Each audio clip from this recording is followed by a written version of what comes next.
잘 울지 않는 여자는 감정의 폭이 작아서인가요? 아니면 표현으로 잘 드러나지 않는 건가요? 잘 울지 않는 여자는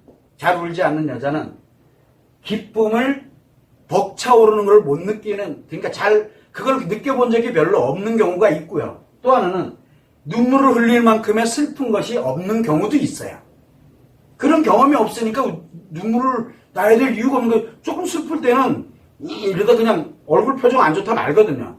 그런데 그런 벅차오르거나 또는 굉장히 슬픈 일이라든가 이런 걸 겪어본 경험이 있어. 그렇게 되면 눈물을 흘립니다. 눈물을 잘 흘립니다. 상황과 연결되는 게 많으니까.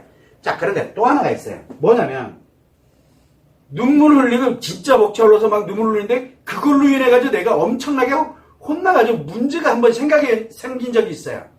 즉 억압이라 그래요. 표현하면 안 되는 거야. 근데 눈물도 표현이거든요. 표현하면 안 되는 거야. 그렇게 되면 그걸 통제를 해버려요. 자기가. 그래서 대체적으로 뭐를 많이 하냐면 어린 시절에 매우 통제되는 생활 속에서 사는 사람들은 울면 안 돼. 그러니까 슬픔이 분명히 슬픈 일인데 느끼면 안 되는 걸로 딱 내가 결정을 내려버려요. 그러면서 표현을 안 해요. 눈물이 안 나요. 그럼 뭐라 그래요? 왜 울어? 원래는 펑펑 울어야 될 일이거든요. 근데 왜 울어? 아니면 말고. 이런 식으로 이렇게 바뀌어버려요. 그게 뭐냐? 어린 시절에 눈물을 흘리는, 즉 감정 표현하는 거를 통제를 해놔버리면 그렇게 돼요. 그래서 억압이 되어 있는 경우도 있고 통제가 된 경우도 있고, 또 하나는 그만큼의 경험을 가지고 있지 않을 때도 그런 현상이 생길 수 있다는 거, 그것만 참고를 해주시면 좋을 것 같아요. 아무튼 그래요. 그러면 또 이런 얘기를 하죠. 잘 우는 남자가 있고 잘 안 우는 남자가 있잖아요. 잘 우는 남자가 있고 잘 안 우는 남자가 있어요. 아무리 슬픈 영화를 봐도 안 울어. 뭔 얘기예요? 잘 안 우는 남자는 한마디로 얘기해서 이 상황에 몰입을 안 하고 있기 때문에 안 우는 거예요. 슬픔의 상황에서도 몰입을 안 하고 있기 때문에 그 상황에 집중 안 하고 정신이 딴 데가 있으면 울음이 나올 이유가 없어요. 자, 두 번째는 뭐가 있냐면 어린 시절부터 울면 안 돼를 만약에 통제를 해놨어요. 울면 안 돼를 통제를 해놨어요. 그러면 가짜 눈물, 자기 필요할 때는 울어요. 자기 필요할 때만 울어요.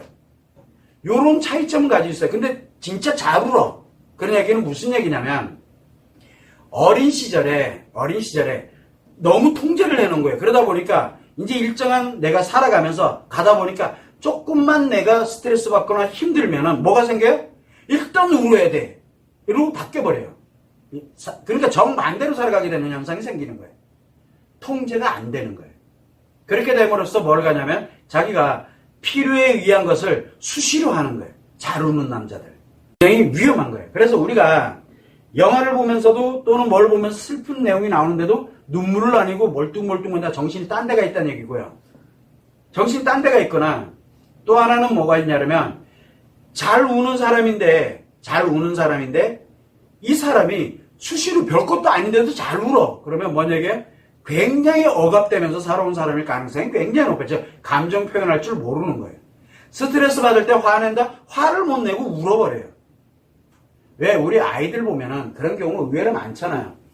아이들 때 보면은 막 화나면은 화 막 내요. 그냥 자기가 스트레스 힘들고 막 이러면 막 화내고 짜증내고 막 이러거든요.